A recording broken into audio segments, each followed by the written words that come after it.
Student. तो कैसे हैं आप लोग? उम्मीद है आप लोग अच्छे होंगे। पॉलिटी की क्लास है आज। अच्छा, पॉलिटी में हमने जो मेन चीज़ें हैं, इम्पोर्टेंट चीज़ें हैं, उनको हम कवर कर चुके हैं। अब छोटे-छोटे टॉपिक्स जो बचे हुए हैं, अब उनको कवर करेंगे। 3 से 4 दिन में पॉलिटी हमारा खत्म हो जाएगा।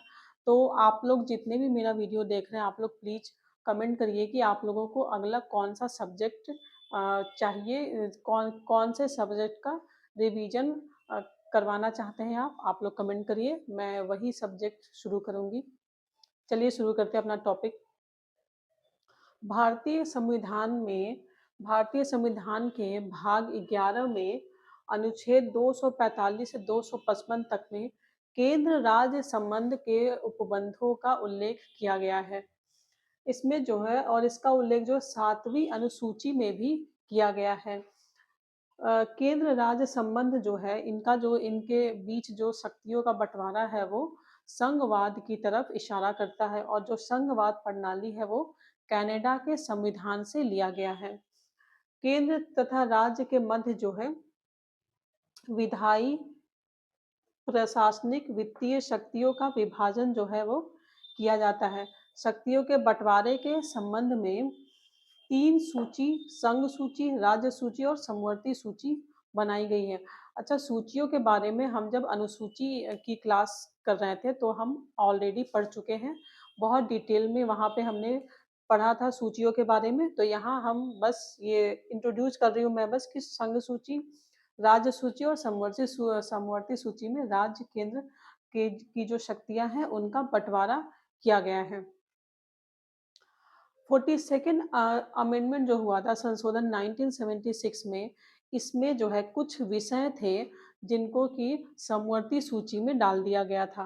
कौन-कौन से विषय थे? तो वन, शिक्षा, जनसंख्या नियंत्रण व परिवार नियोजन, बाट व माप, जानवर व पक्षियों की सुरक्षा जो है इन्हें राज्य सूची से निकाल के समवर्ती सूची में डाल दिया गया है।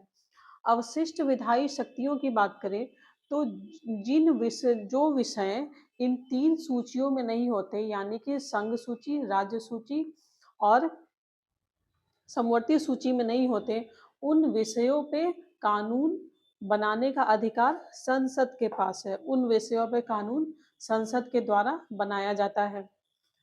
राज्य सूची के विषयों पर कानून बनाने की संसद की शक्ति के बारे में पढ़ेंगे।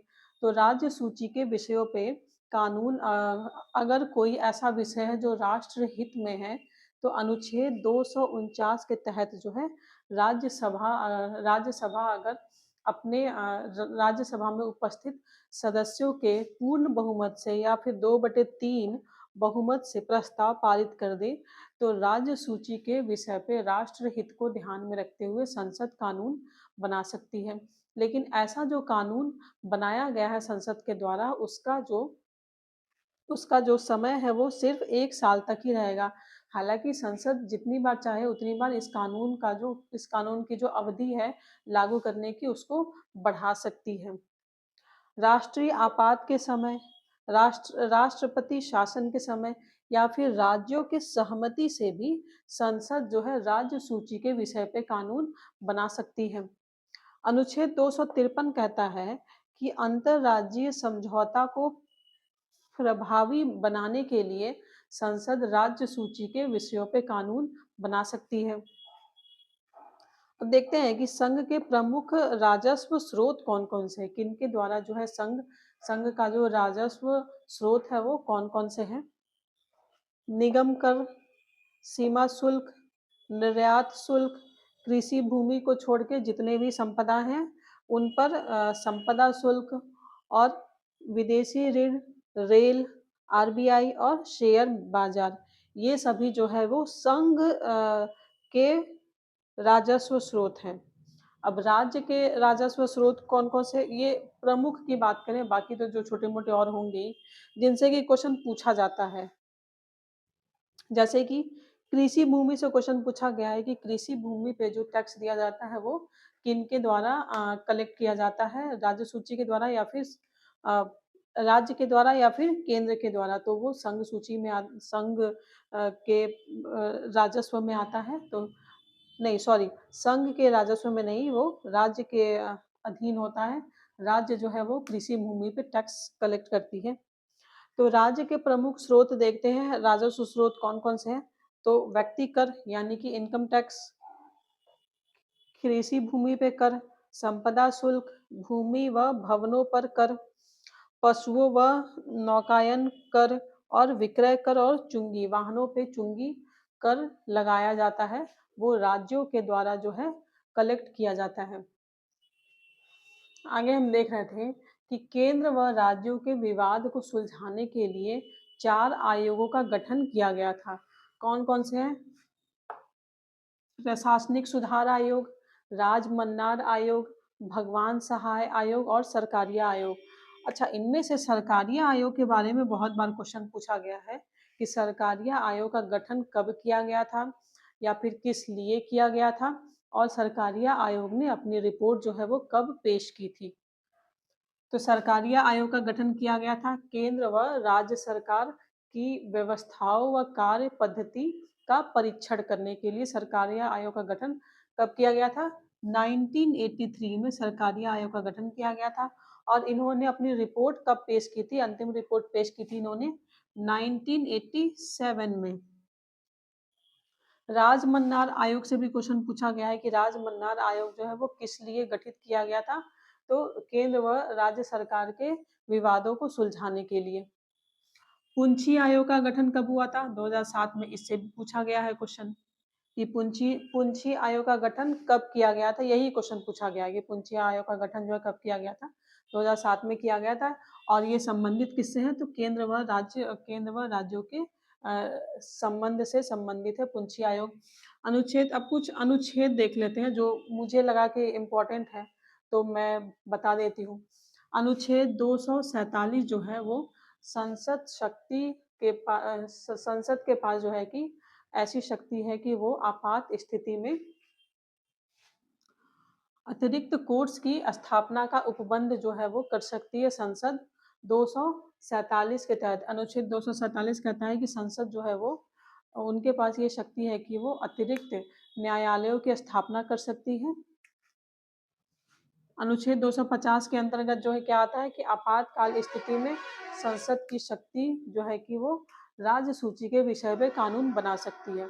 अनुच्छेद 250 के तहत संसद के पास ऐसी शक्ति है कि आपातकाल की स्थिति में वो राज्य विषयों पे कानून बना सकती है।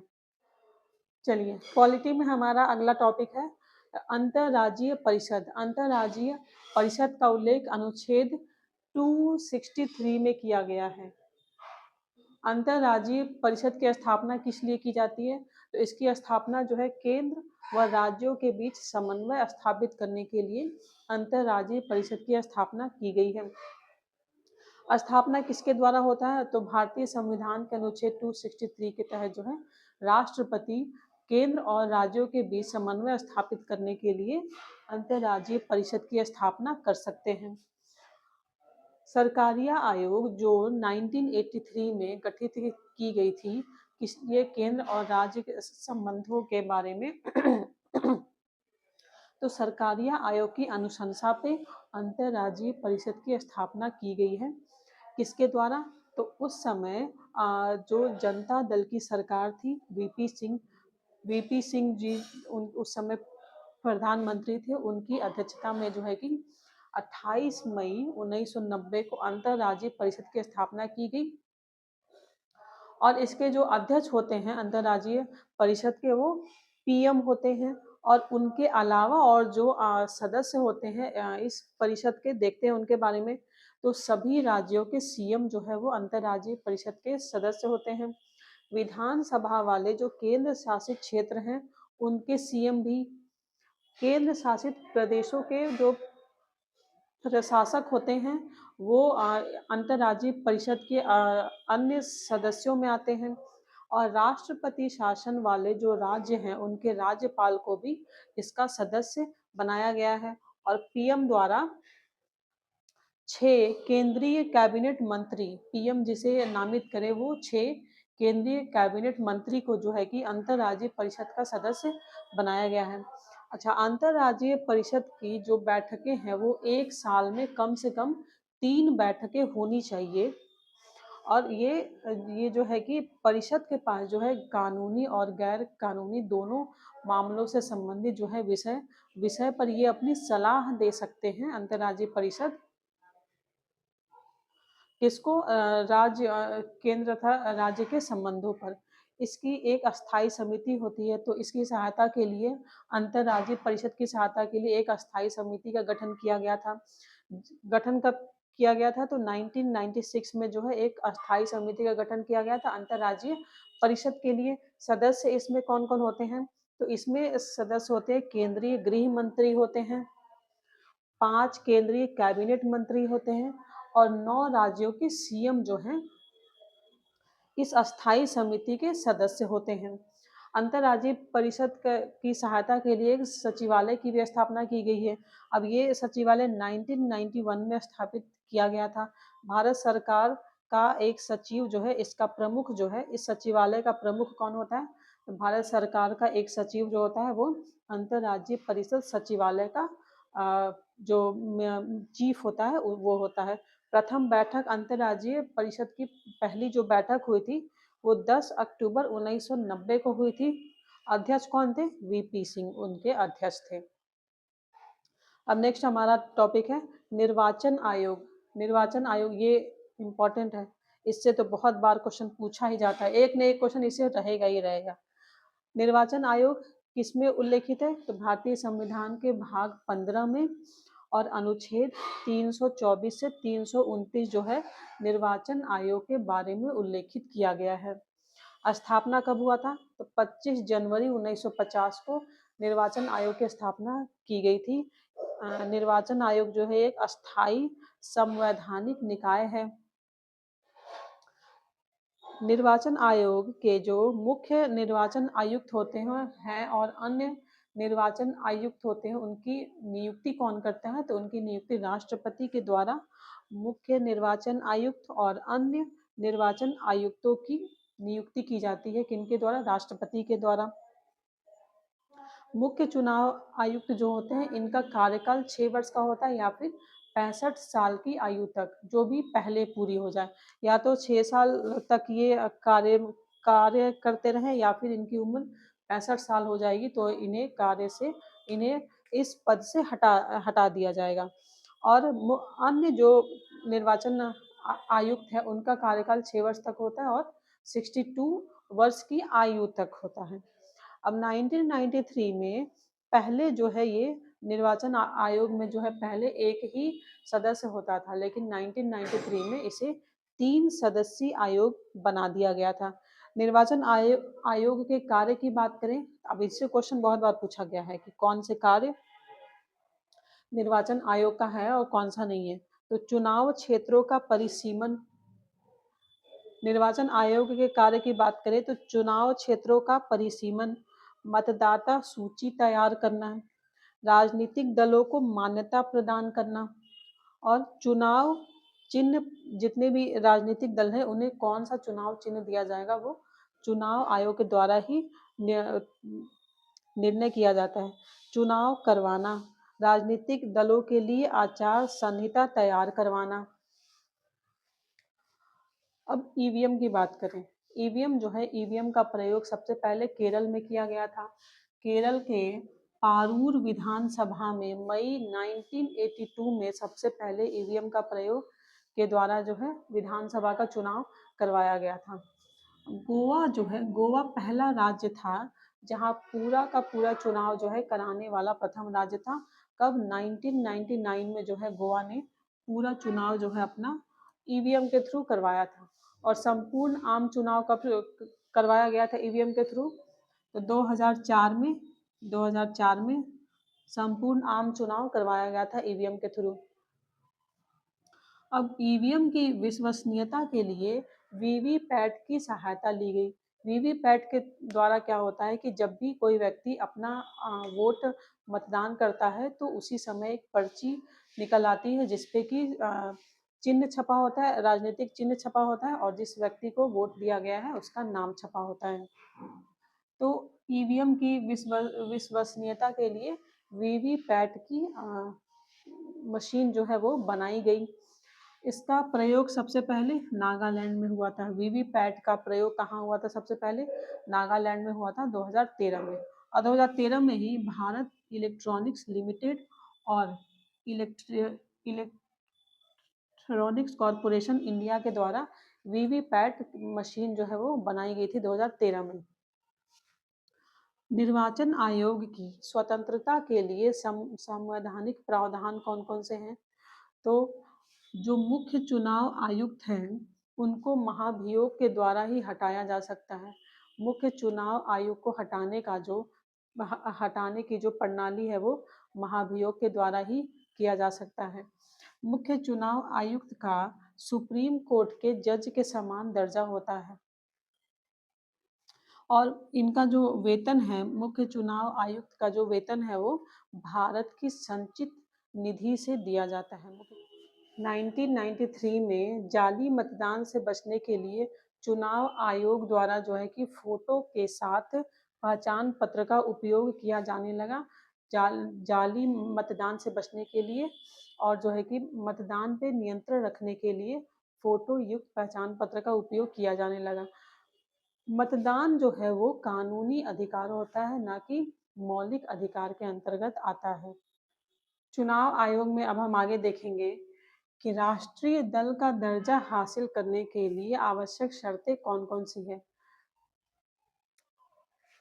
पहला है कि पिछले आम चुनाव में या फिर विधानसभा चुनाव में उम्मीदवार जो है वो संबंधित पार्टी का जो उम्मीदवार है उसे 6% से कम वोट नहीं मिलने चाहिए और 4 या इससे अधिक राज्यों में कुल वैध मतों का 6% से कम वोट जो है उसे नहीं मिलना चाहिए। दूसरा है शर्त कि लोकसभा की जो चुनाव हुआ था उसमें 2% सीटों पर जीत या फिर कम से कम 3 राज्यों में जीत हासिल होना चाहिए संबंधित पार्टी को। तीसरा, कम से कम 4 राज्यों में राज्य पार्टी का दर्जा हासिल होना चाहिए उस पार्टी को। अब मान्यता प्राप्त राष्ट्रीय राजनीतिक दल कौन कौन से हैं? पहला भारतीय कम्युनिस्ट पार्टी, इसे मान्यता प्राप्त है, ये राष्ट्रीय राजनीतिक दल है। इनका चिन्ह क्या है? चुनाव चिन्ह हसिया, हथौड़ा और तारा। बीजेपी का सबको पता है कमल। भारतीय राष्ट्रीय कांग्रेस का पंजा, पंजा तो सबको पता है, बट क्या सबको ये पता है कि वो राइट हैंड का पंजा होता है? भारतीय राष्ट्रीय कांग्रेस का जो चुनाव चिन्ह है वो पंजा है, लेकिन राइट हैंड का। नेशनल पीपुल्स पार्टी का चुनाव चिन्ह पुस्तक। बहुजन समाज पार्टी का चुनाव चिन्ह हाथी और आम आदमी पार्टी का झाड़ू, ये भी सबको पता है। वीवीपैट का कभी कभी फुल फॉर्म पूछ लेता है, तो voter verifiable paper audit trail, ये है वीवीपैट का full form. Voter verifiable paper audit trail. समितियां जो बनाई गई थी चुनाव आयोग में सुधार के लिए, उनके बारे में बात करेंगे। इनसे क्वेश्चन पूछा गया है भाई, देखो गोस्वामी समिति से पूछा गया है बहुत बार, तारकुंडे समिति से भी पूछा गया है और एक और है ये इंद्रजीत गुप्ता समिति से। इन सबसे क्वेश्चन पहले भी पूछा जा चुका है कि ये जो समितियां हैं वो किस लिए बनाई गई थी। तो समितियों की बात करेंगे। जेपी नारायण समिति किसके लिए? तो चुनाव आयोग में सुधार के लिए। कब? 1974 में जेपी नारायण समिति बनाई गई थी, 1974 में। तारकुंडे समिति, ये भी 1974 में ही बनाई गई थी। शकधर समिति, ये 1981 में बनाया गया था। शकधर समिति 1981 में बनाया गया था। गोस्वामी समिति तो 1990 में बनाया गया था। इंद्रजीत गुप्ता समिति 1998 में बनाया गया था और ये लास्ट नॉट द लीस्ट जीवन रेड्डी समिति भी चुनाव आयोग में सुधार के लिए बनाया गया है। भारतीय संविधान में अब हम लोक सेवा आयोग और राज्य सेवा आयोग की बात कर लेते हैं। तो भारत में भारत सरकार अधिनियम 1919 के द्वारा 1926 में लोक सेवा आयोग की स्थापना हुई और इसकी जो अनुशंसा किसने की थी? तो विधि आयोग के द्वारा जो है लोक सेवा आयोग स्थापित करने की अनुशंसा की गई थी। लोक सेवा आयोग की स्थापना की सिफारिश जो है 1924 में की थी विधि आयोग ने। लोक सेवा आयोग जो है वो एक संवैधानिक निकाय है। अनुच्छेद 320 के तहत जो है संघ और राज्यों की सेवाओं की नियुक्तियों के लिए परीक्षा का आयोजन किया जाएगा। अनुच्छेद 320 क्या कहता है कि संघ और राज्यों की सेवाओं की नियुक्ति के लिए परीक्षा का आयोजन किया जाएगा। राष्ट्रपति जो है इसके जो अध्यक्ष होते हैं लोक सेवा आयोग के अध्यक्ष और जो अन्य सदस्य होते हैं उनकी नियुक्ति राष्ट्रपति के द्वारा की जाती है। सदस्यों की संख्या का निर्धारण भी राष्ट्रपति के द्वारा ही किया जाता है। वर्तमान में लोक सेवा आयोग में सदस्यों की संख्या 10 है अभी। कार्यकाल कितना होता है? तो इनका कार्यकाल 6 वर्ष का होता है या फिर 65 वर्ष की आयु तक होता है। राज्य लोक सेवा आयोग की बात करें तो इसमें जो सदस्य और अध्यक्ष होते हैं उसकी नियुक्ति राज्य के राज्यपाल के द्वारा की जाती है। हटाने की शक्ति जो है राज्यपाल को नहीं है। राज्य राज्य लोक सेवा आयोग के जो अध्यक्ष होते हैं उनको हटाने की शक्ति राज्यपाल के पास नहीं है। इनका कार्यकाल कितने दिनों का होता है? तो 6 वर्ष या फिर 62 ईयर्स की आयु पूरी कर लेने तक होता है।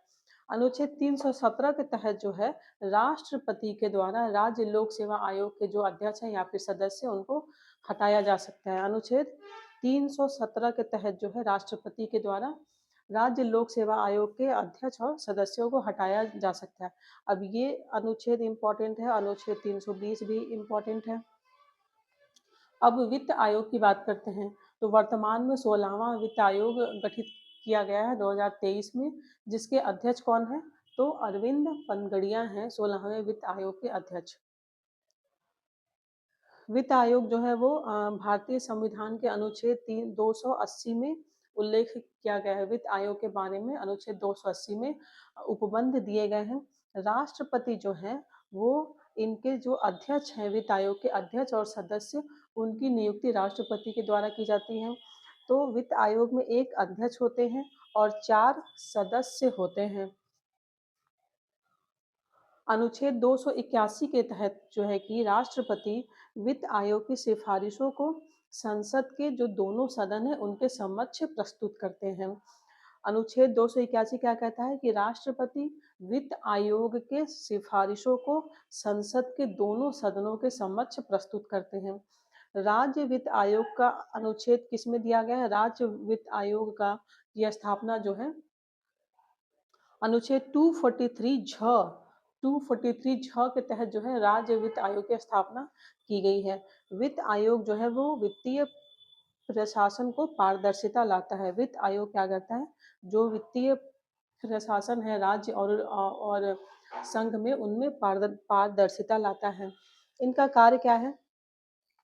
तो वित्त आयोग का कार्य है कि ये संघ व राज्यों के बीच करों का वितरण व राज्यों के बीच आवंटन करते हैं। जितने भी कर कलेक्ट किए जाते हैं संघ के द्वारा और राज्यों के द्वारा उसका जो है कि ये राज्यों के बीच जो है वितरण करते हैं और राज्यों के बीच इन करों का आवंटन किया जाता है।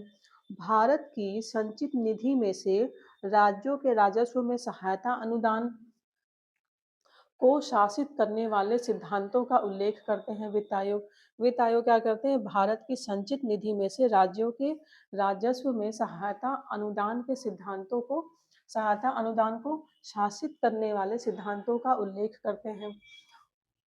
तीसरा क्या है कि राज्य वित्त आयोग की सिफारिशों पर राज्य के जो नगर पालिका हैं और पंचायत हैं उनके संसाधनों की पूर्ति जो है राज्य संचित निधि से किया जाता है। राज्य वित्त आयोग जो है वो क्या करता है कि वो राज्य वित्त आयोग की सिफारिशों के आधार पर राज्य के नगर पालिकाओं और पंचायतों के संसाधनों की पूर्ति की जाती है। तो किसमें से? राज्य संचित निधि में से पूर्ति की जाती है। 15वां वित्त आयोग से पहले जो है वित्त आयोग जो है 1971 की जो जनगणना थी उसके आंकड़ों का उपयोग करती थी, लेकिन 15वां वित्त आयोग के बाद से 2011 की जो जनगणना है उसके आधार पर आंकड़ों का उपयोग किया जा रहा है और अभी 16वां वित्त आयोग गठित किया गया है 2023 में। जिसके अध्यक्ष कौन है? अरविंद पनगड़िया जी हैं, 16वें वित्त आयोग के अध्यक्ष।